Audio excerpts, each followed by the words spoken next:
A primeira coisa que Paulo vai dizer, porque não me envergonho do Evangelho de Cristo. Isso aqui fala da sua postura em relação ao Evangelho. Evangelho, para muitos, é simplesmente um passatempo. Para muitos, é uma mera filosofia.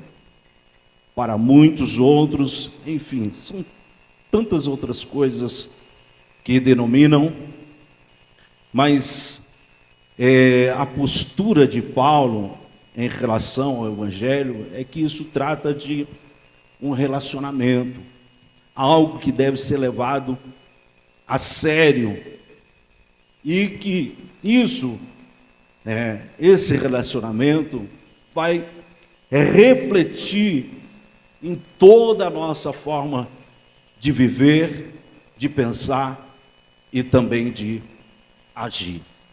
Então, a postura de Paulo é essa: eu não me envergonho do Evangelho. Por quê? Porque ele entendia que Evangelho não é uma mera filosofia, não é um passatempo, mas é uma questão de relacionamento. Evangelho é um chamado divino para uma proposta divina, para uma nova vida, para uma nova maneira de pensar, falar e também de agir.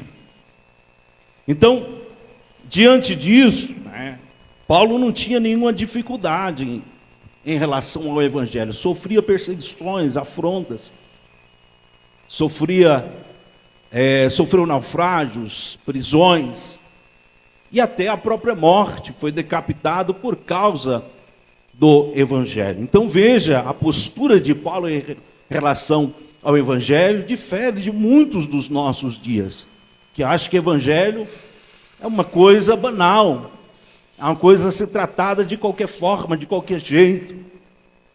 E Paulo está chamando a atenção em relação: adote uma postura firme, adote uma postura consciente. O Evangelho não é história de carochinha, não é filosofia. O Evangelho é a mensagem de Deus aos corações dos homens. Então, Paulo não tinha dificuldade em relação a isso, e a sua postura era tão firme que ele estava disposto, a levar essa mensagem até a capital do império. Quando ele está escrevendo, ele está, logo nos primeiros versículos, ele está mostrando o seu anelo, o seu desejo de chegar a Roma, e de Roma ser enviado para alcançar a Espanha. Então nós temos aqui, pelo menos, podemos destacar 3 tipos de pessoas em relação ao Evangelho. Existem aqueles que envergonham o Evangelho. Nós já presenciamos e ouvimos muitas das vezes as pessoas falam: para ser crente igual aquele ali, eu não quero. Então são pessoas que, através da sua vida, através da sua atitude, o seu modo de viver, elas envergonham o Evangelho de Jesus Cristo. Elas se tornam uma pedra de tropeço para muitas pessoas que, às vezes, quer ter esse contato com o Evangelho, quer conhecer mais sobre Cristo, mas olhando para a postura de certas pessoas, a sua forma de agir, de viver, de pensar, ele fala: eu prefiro viver desse jeito. Se for para mim ser crente daquele jeito ali. Tem pessoas que se utilizam-se do Evangelho como um mecanismo para se promover, para se amostrar, se aparecer. Mas o Evangelho é muito mais do que isso. O Evangelho é transformação de vida. O Evangelho é mudança de caráter. O texto vai dizer: olha, aquele que furtava, não furte mais. Antes trabalhe. Aquele que mentia, não mente mais. E mentira, não é uma obra qualquer. da carne. É uma mentirinha. Uma vez nós estávamos aqui na escola dominical, e o Paulo estava dando aula, o presbítero Paulo Almeida estava dando aula, e eu estava tratando a respeito desse, entrou nesse ponto, né, da mentira, e a pessoa falou assim, mas é uma mentirinha, quem nunca falou uma mentirinha? E aí o professor disse assim, o problema não é uma mentirinha, é porque o problema é, para você sustentar uma mentirinha, você tem que mentir mais 10 vezes. E a Bíblia classifica quem é o pai da mentira? É o diabo. E a Bíblia nos chama, nos exorta, o Evangelho, a esse novo estilo de vida, como tendo a verdade como base dos nossos relacionamentos, a verdade nos nossos lábios, a verdade rodeando toda a nossa vida, modelando a nossa forma de passar, de tratar as coisas em relação às pessoas. Então tem aqueles que, infelizmente, eles envergonham o Evangelho de Jesus Cristo, se torna uma pedra de tropeço para muitas pessoas. Agora tem outros que eles se envergonham do Evangelho. É o crente, às vezes, que ninguém sabe que é crente. Ele está na empresa, ninguém sabe. Ele está no ônibus, ninguém sabe, ninguém percebe, ele passa desapercebido. Ele não tem coragem de falar de Cristo, não tem coragem de falar da obra que Jesus, testemunhar da obra que Jesus realizou. Pasme, nós trabalhávamos aqui na empresa, e a gente fazia cultos, meia hora, a gente almoçava, dava aquela garfada rapidolas, aí depois nós íamos fazer o culto. E pasme, aí um dia estávamos lá no culto, e a moça lá numa porta falando para a irmã, aí vamos lá na igreja, vamos lá. A irmã crente, a irmã falou, não vou. E a moça não crente, insistindo com a moça crente para levar ela lá ao culto, e ela falou, não vou, não quero. A Bíblia diz que aquele que se envergonhar de Cristo diante dos homens, Cristo se envergonhará dele diante do Pai. Veja a responsabilidade, a nossa postura que devemos adotar em relação ao Evangelho.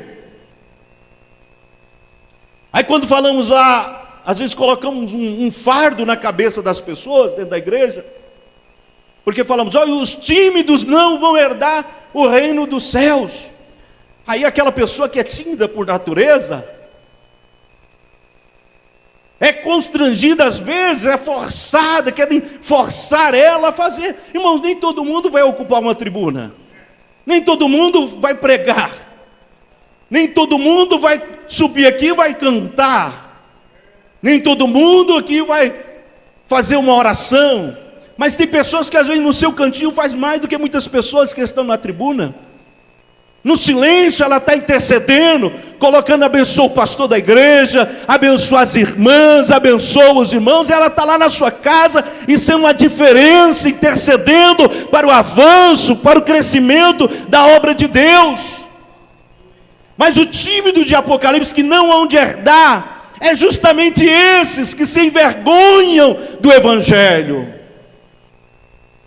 que não testifica, porque a ordem não é para pastor, a ordem não é para o ministério, não é para a diaconia da igreja, a ordem é para todos, ide, pregai o Evangelho a toda criatura, cada cristão salvo, na pessoa de Jesus Cristo, independente se você tem um cargo ou não, você é um chamado para pregar, para proclamar, para anunciar as boas novas de salvação.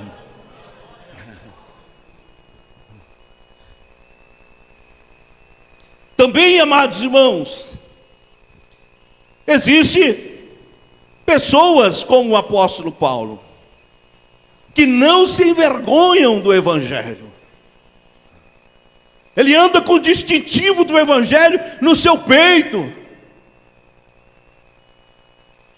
Quando tem uma oportunidade, uma ocasião, Paulo vai falar, olha Timóteo, pregue, a tempo e fora de tempo, em oportunidades, em ocasiões oportunas, em ocasiões também inoportunas. Nós já ouvimos testemunho de pessoas que foram para o hospital, chegaram lá no hospital, doente, numa situação muito delicada, mas anunciaram, pregaram o Evangelho de Jesus Cristo. Como Paulo, não se envergonha do Evangelho, tenha o Evangelho como padrão da sua vida, adote uma postura firme, consciente, sabendo que esse Evangelho é o poder de Deus para a salvação.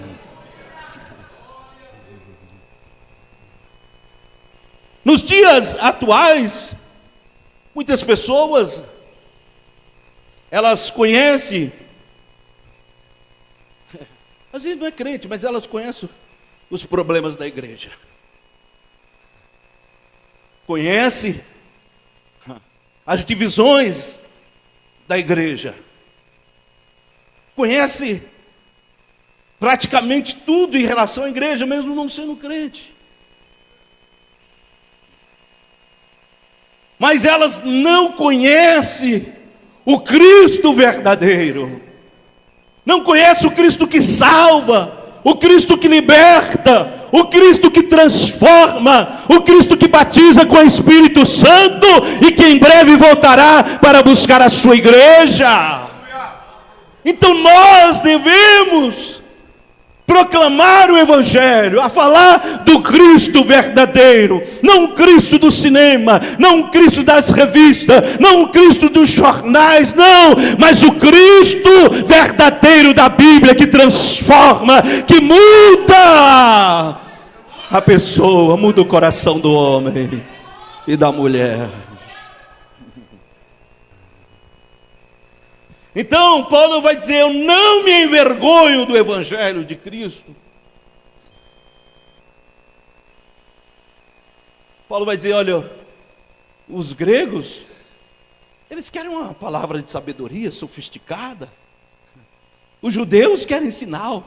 E nós o que? Nós pregamos Cristo, e Cristo crucificado. O que é isso? É a sabedoria de Deus, é a ciência de Deus, é aquilo que o mundo jamais imaginou, pensou, que em uma cruz alguém poderia dar a vida para resgatar a mim e a você, tirar nós do lamaçal do pecado, dar um banho de graça, de misericórdia, e nos colocar para sentar aqui, para louvar e bendizer o nome dEle.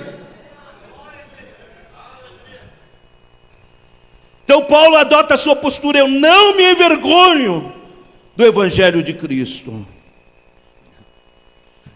Por quê? Porque tinha essa convicção que o Evangelho é o poder de Deus para a salvação.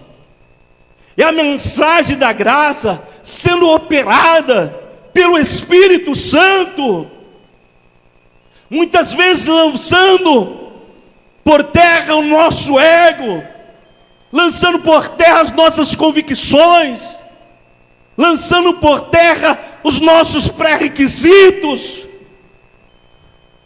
e nos fazendo compreender que essa mensagem verdadeiramente é o poder de Deus em ação, é Deus agindo, é Deus nos transportando, nos resgatando das trevas, nos transportando para o reino do Filho do seu amor. Você estava algemado nas trevas, nada poderia fazer para mudar a sua condição, mas Cristo quebrou as algemas do pecado, te deu liberdade, colocou um novo cântico na sua boca, e você está aqui esta noite para exaltar e bendizer a Ele.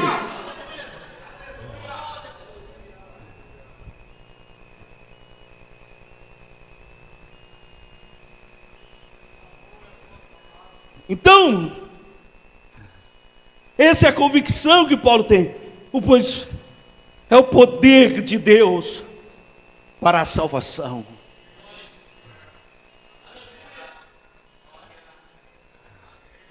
A humanidade se preocupou com as águas do dilúvio, e após isso, vamos construir uma torre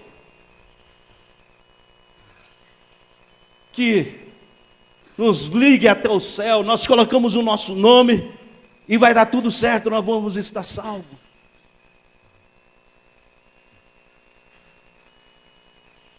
buscam métodos, religiões, filosofias, buscam algum tipo de resposta, mas a resposta verdadeira está no Evangelho.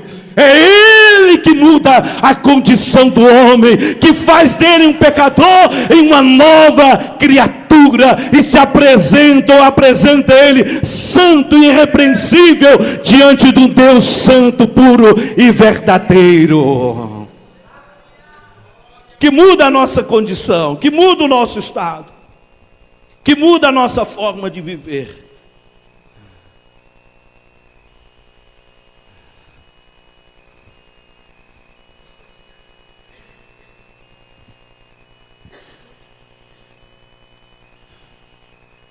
O Evangelho, a mensagem, enfim, não trata dos livros, as coisas, fala Mateus, Marcos, Lucas e João. Essa denominação, ela veio no 2º século depois de Cristo. Não há nada de mal usá-la. Mas entenda uma coisa, o Evangelho, ele é a mensagem. Não são os livros, mas sim a mensagem. A mensagem que fala de tudo aquilo que Deus fez por nós através de Jesus Cristo. Tudo que você não conseguia fazer para alcançar a salvação, Cristo fez por nós na cruz do Calvário. Olha o texto de 2 de Coríntios, capítulo de número 5. Esse texto aqui é fantástico, irmãos. Isso aqui é para a alma sair daqui regozijante. 2 de Coríntios, capítulo de número 5. E o versículo de número 17. Olha que textaço. Como diz o pastor Napoleão Falcão, né? Deixa a Bíblia falar. O pregador é ruimzinho mesmo, mas deixa a Bíblia falar que dá tudo certo, né? Olha lá, tá lá. Assim que se alguém está em Cristo, nova criatura, as coisas velhas já passaram, eis que tudo se fez. O segredo é estar em Cristo. Você pode nascer numa família bilionária, se não estiver em Cristo, você é uma velha criatura. Você pode nascer numa família altamente religiosa, se não estiver em Cristo, você é uma velha criatura. Você pode nascer dentro da bleia, fazer parte das crianças, dos adolescentes, dos jovens, mas se não estiver em Cristo, é uma velha criatura. Mas quem está em Cristo é uma nova criatura. As coisas velhas ficaram para trás, passaram, e Ele faz nova todas as coisas. O Evangelho é a novidade de Deus para o meu coração, para o seu coração, para a minha vida, para a sua vida, para a minha família e para a sua família. O carcereiro gritou: o que eu faço para ser salvo? Crê no Senhor Jesus Cristo e será salvo tu e a tua casa. Por quê? Ele é o poder de Deus que resgata, que salva, que redime, que perdoa o homem e faz dele uma nova criatura.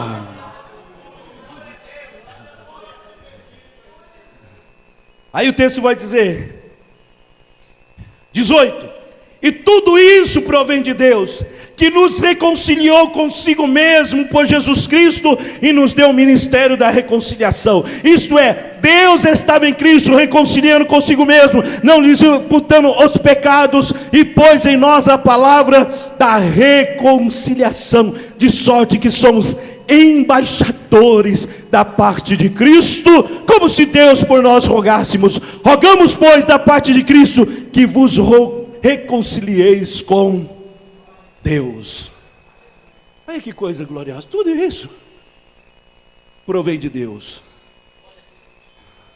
O grande sinal é que você não está aqui à toa. Tudo provém de Deus. Você não foi salvo por obras.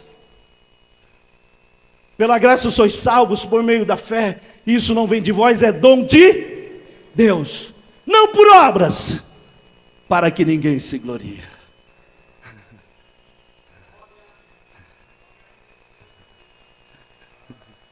Tudo isso provém de Deus. Foi Ele quem arquitetou o plano dentro da eternidade.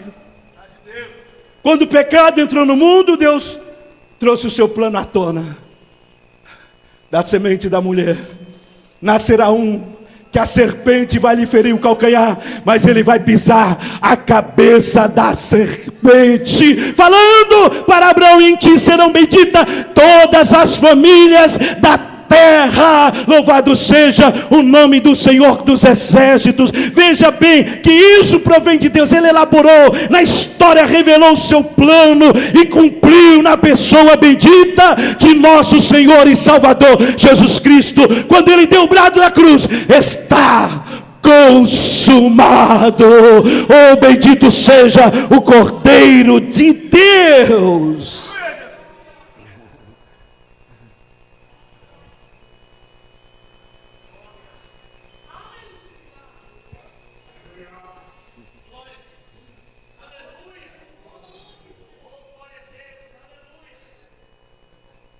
Toda vez que nós se movemos para a casa do Senhor, devemos lembrar disso. Tudo provém de Deus. Se você está aqui, não é obra do acaso, não é por méritos, não é por força, não é por hábito, não. É porque provém de Deus.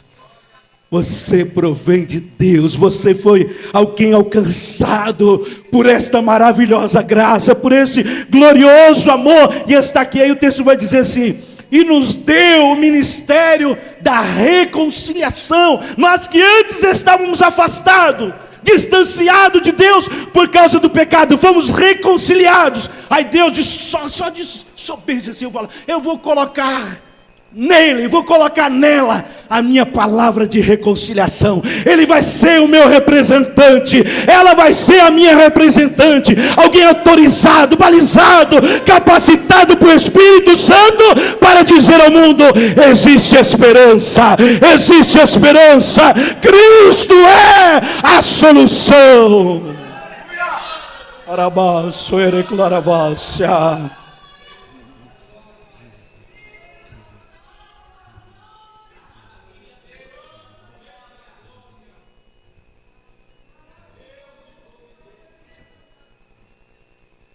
Aí as pessoas olham para Jesus Cristo, né?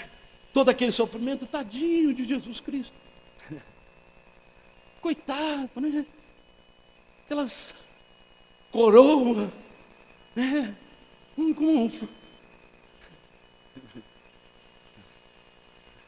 Ele se voluntariou. Quando Pedro achou que poderia resolver o problema de Jesus Cristo, Jesus falou: rapaz, fique na tua aí, varão.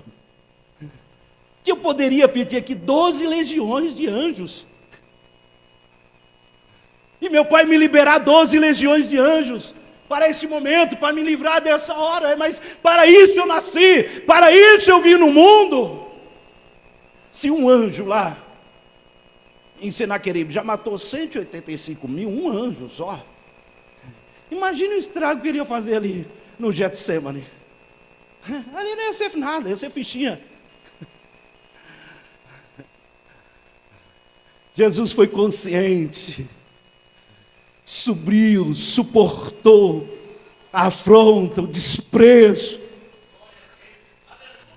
a rejeição, a incompreensão, suportou as chibatas nas suas costas, suportou a via dolorosa, carregando a cruz sobre os seus ombros, suportou os pregos, os espinhos, a coroa de espinho na sua cabeça, suportou as pessoas olhando e dizendo para ele: se tu és o Cristo, desça dessa cruz, faça alguma coisa por ti e por nós, e assim nós creremos.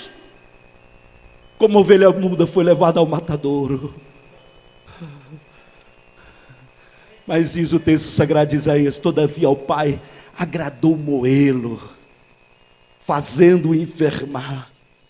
Quando a sua alma se puser por expiação dos nossos pecados, prolongará os seus dias, e o bom prazer de Deus prosperará nas suas mãos. Sabe o que é isso, amados irmãos? O bom prazer de Deus é eu e você aqui hoje, alcançado por este sacrifício. O bom prazer de Deus, a alegria, o contentamento de Deus é saber que a obra na cruz do Calvário teve o seu efeito na minha e na sua vida. Você pertence a Deus, você é de Deus, foi comprado, lavado e remido pelo precioso sangue do Cordeiro.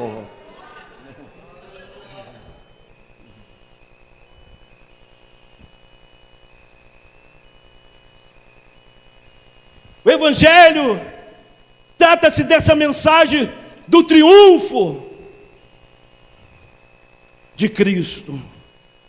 Não foi um acidente, não é. A cruz não foi um acidente. Não foi algo que... Não, Jesus veio consciente. E ali, amados, está a mensagem do triunfo de Jesus Cristo. Colossenses capítulo de número 2, versículos 14 e o versículo de número 15. Colossenses capítulo de número 2, versículos 14 e 15. Olha o que diz o texto sagrado. Havendo riscado a cedra que era contrária contra nós, nas suas ordenanças, a qual de alguma maneira nos era contrária, e tirou do meio de nós, cravando-a na cruz, e despojando os principados e potestade, os expôs publicamente, e deles triunfou em si mesmo. É a mensagem do triunfo de Jesus Cristo sobre o mundo, sobre o pecado, sobre o diabo, sobre a morte. Paulo vai dizer: ó morte, onde está a tua vitória? A morte foi vencida, foi derrotada, recebeu o baque na sua vida. Louvado seja o nome do Senhor, através de Jesus Cristo, na cruz do Calvário. O crente não teme a morte, não, porque ele sabe que Jesus Cristo já venceu a morte. As portas do inferno não prevalecerão contra a igreja de Jesus Cristo. Aleluia. Aleluia.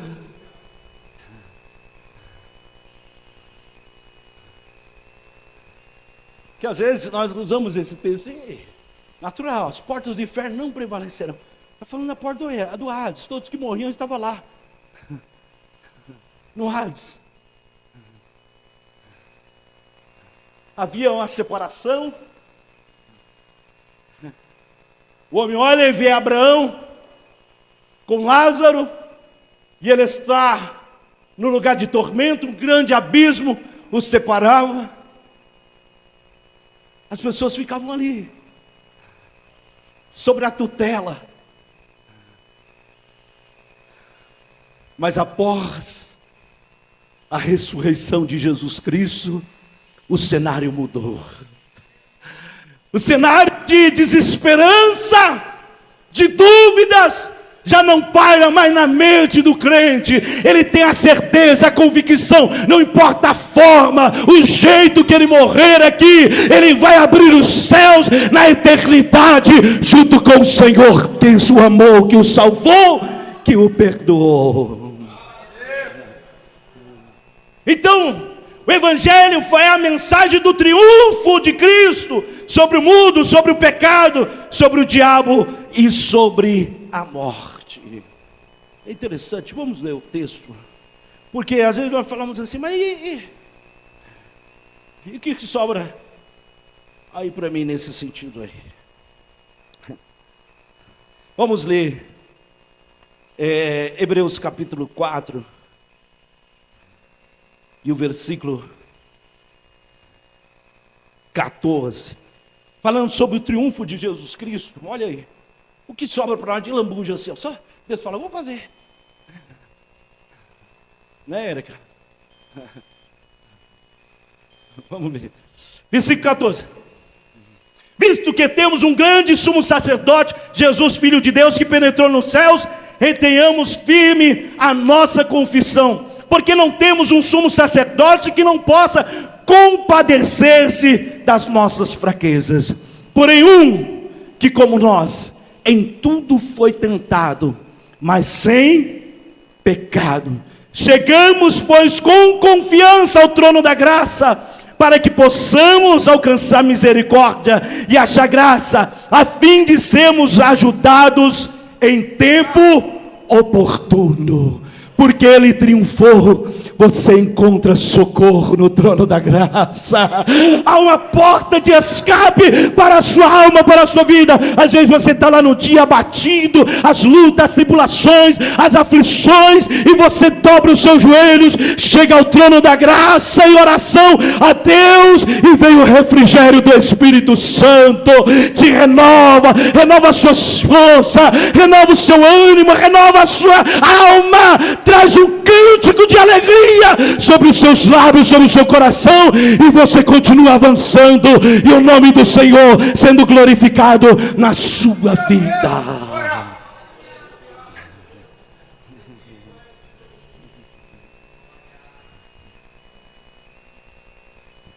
Diga para o irmão assim, fala, irmãos, bem carinhoso assim, fala, irmão, fala aí para ele aí do seu lado aí, irmã, fala assim, irmão, fala aí, irmãos, que é isso?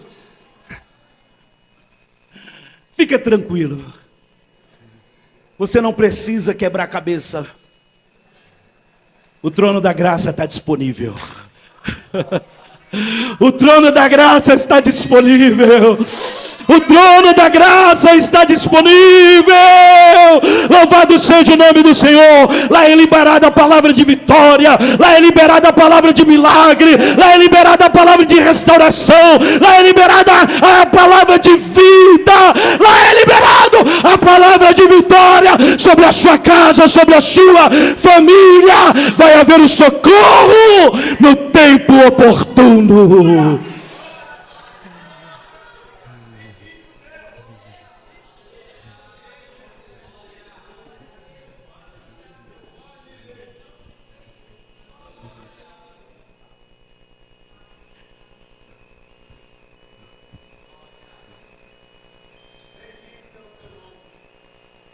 O Evangelho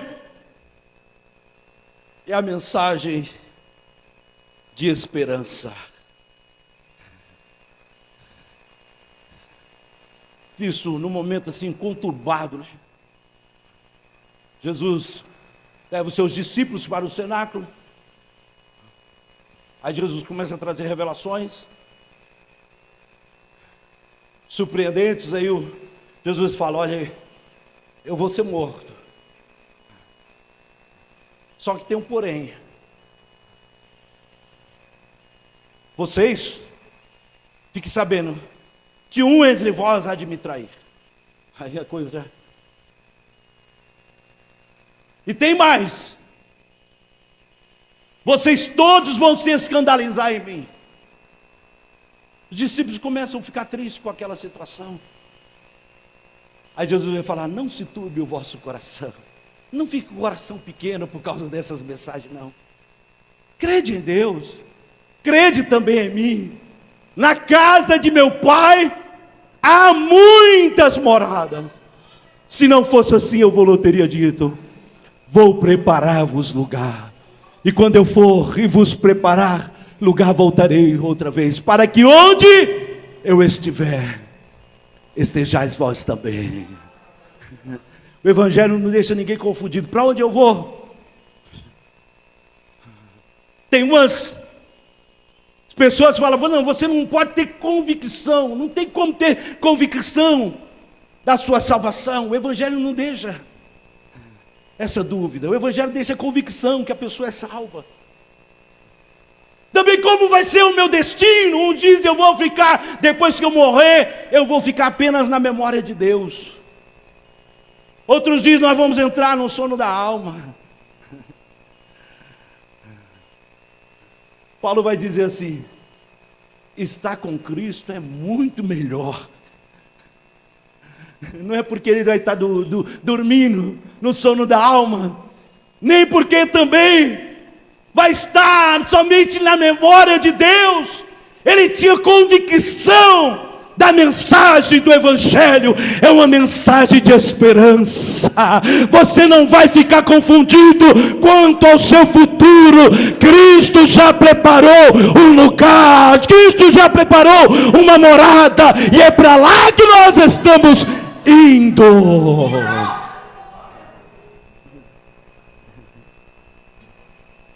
Paulo vai dizer: olha, eu já estou sendo oferecido por libação, eu combati o bom combate, terminei a carreira, guardei a fé. Agora o que está me reservado é a coroa da justiça, que o justo juiz me dará naquele dia, não somente a mim, a todos aqui amarem a sua vida. Veja que Paulo tem certeza da mensagem que ele prega. Às vezes nós temos que fazer uma disciplina espiritual. Paulo vai dizer a respeito disso, que eu prego para as pessoas, mas essa palavra eu procuro aplicar na minha vida, para que não pregando a outros, eu me ache reprovado. Porque tem pessoas que são boas de lábia, fala bem, sabe Gênesis, Apocalipse, de cor e salteado, mas está sendo reprovada pela própria mensagem que ele prega. Mas aprove a Deus nós fazer o exercício de fé, aplicar essa palavra no nosso coração, na nossa alma. Às vezes eu dobro os meus joelhos, eu falo: Senhor, muito obrigado pelo perdão dos pecados, pelo nome escrito no livro da vida. Mas a alma às vezes está lá me confusa. Muito obrigado pela esperança dos céus, a morada que o Senhor me preparou, nos preparou. Que a ver nossa natureza, o nosso corpo, que é moleza, irmãos. Que é o bem bom. Só que o filezinho, isso é bom, glória a Deus. Mas procuramos aplicar a palavra à nossa vida.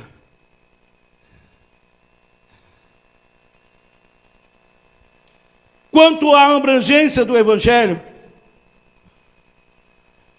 agora veja um homem altamente religioso, um fariseu, nato, tem um encontro com Jesus Cristo, ele vai dizer: tudo aquilo que para mim é ganho, eu reputei por perda, por amor a Cristo. Judeu cheio de, não me toque, não me faça, não pode misturar. Tinha toda essa barreira. O judeu se achava superior, olhava as demais pessoas com desprezo. Mas o Evangelho entrou no coração de Paulo, e Deus falou assim: você vai levar o meu nome diante dos gentios.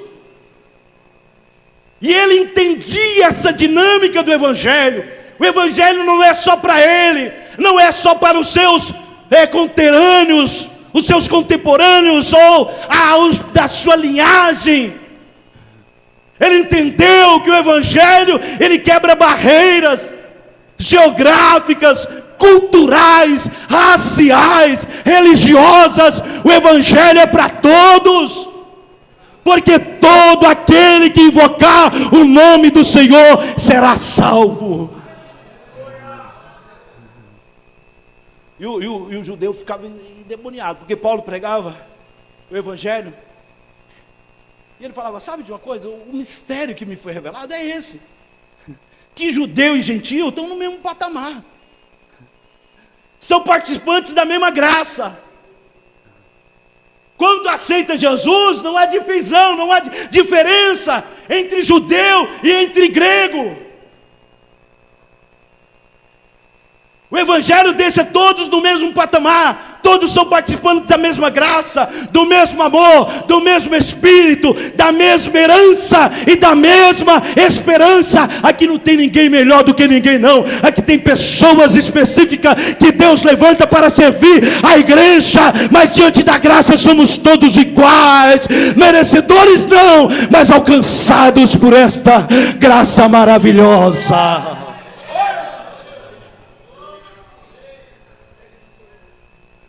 Paulo entendia a abrangência do Evangelho, quando Jesus vai dizer: ide por todo mundo, pregar o Evangelho a toda criatura, ensinando todas as ações. Aí Paulo vai dizer: eu me esforço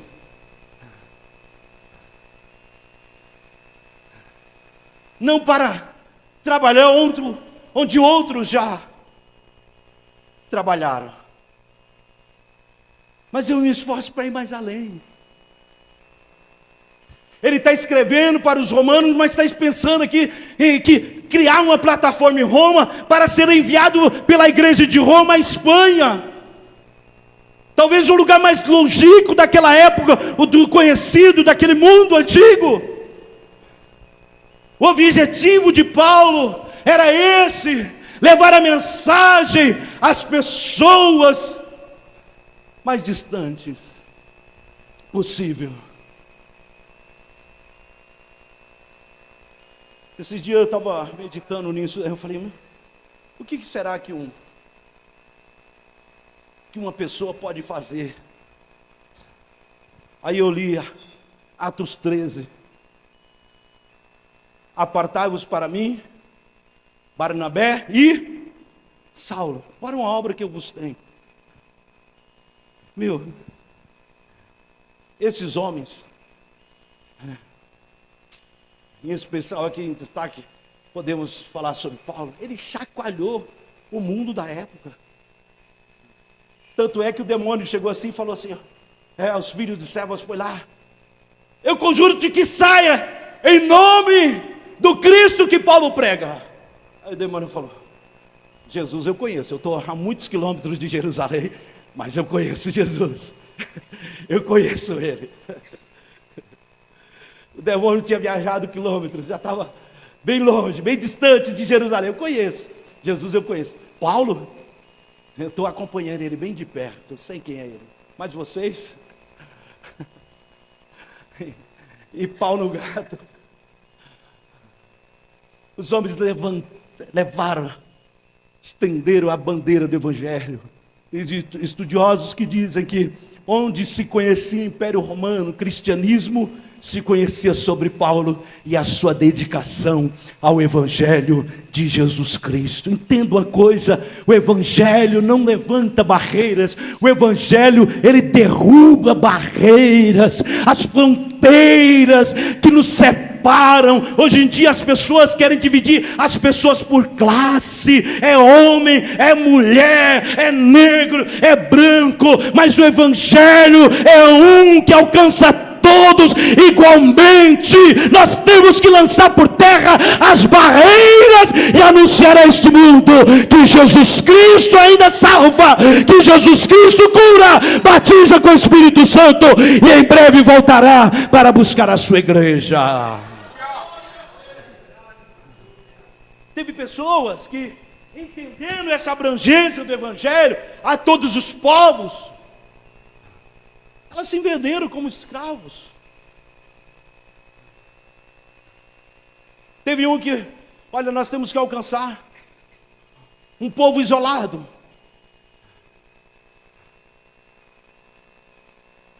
Conta-se dentro da história de Zinzendorf, né? Temos que alcançar um povo longe, um povo numa região muito gelada, muito fria. Quem se dispõe? Aí uma pessoa se dispôs aí. Qual é a sua condição? Não, só quero chinelo, né? Só quero um chinelo. Tá bom, vamos providenciar o chinelo. Saiu, quando chegou no outro dia com o chinelo, cadê o homem? Já tinha ido. Já tinha saído. Agora imagine se Daniel Berg e Gunnar Vring fosse olhar, fala: não, para que o Brasil? Deixa aquele povinho ruim lá. E tantos outros. que dedicaram a sua vida, o seu tempo, a sua, sacrificaram tudo para que a mensagem chegasse até nós. E às vezes nós portamos aqui como se fosse o dono da verdade, irmãos, por o caminho que nós já passamos, muitas outras pessoas já passaram, já pisaram. Esse dia eu estava lendo um texto, aí eu vi uma revelação assim, né, iluminação dentro de um texto. Eu falei, que glória, que coisa maravilhosa. Eu fui lá, preguei, achei que, né, era a última bolacha do pacote. Aí quando eu fui ver um livro, o cara escreveu, há mais de 100 anos atrás, escreveu isso aqui, e eu achando besta, né? Eu digo isso, irmão, seja humilde, seja humilde, mas seja um portador das boas novas. O texto vai dizer, ele pôs em nós a palavra da reconciliação, e a condição para o evangelho é uma só. Não precisa subir a escadaria, não precisa trevo de 4 folhas atrás da orelha, não precisa de ferradura atrás da porta, não, precisa ter fé. Louvado seja Deus, porque com o coração se crê para a justiça e com a boca se faz confissão para a salvação. Se creres, verás a glória de Deus. Se creres, tudo é possível ao que crê. A única condição para ser salvo é crer em Jesus Cristo, único Senhor, único Salvador, único Mestre, único advogado, nosso Rei, o nosso Mestre, aquele que morreu na cruz por nossos pecados, ressuscitou para a nossa justificação, e nós estamos aqui porque cremos em Jesus Cristo, o nosso Senhor. Porque Deus amou o mundo de tal maneira que deu o seu Filho unigênito, para que todo aquele que nele crê não pereça, mas tenha a vida eterna. Essa é a única condição. E fé não é obra, né? Fé não é obra. As pessoas que acham que fé é obra, não é obra. Fé é a mão estendida para receber as dádivas divinas. É o mendigo sentado lá, sem condições nenhuma, sem nada para oferecer a ninguém, mas estende as mãos. Eu recebo a sua dádiva, meu Jesus. Eu recebo esta gloriosa salvação. Eu aceito no meu coração, na minha vida, como Senhor, como meu Salvador, e estou pronto para morar nas mansões celestiais. Graças a Deus. Deus abençoe a vida dos nossos irmãos.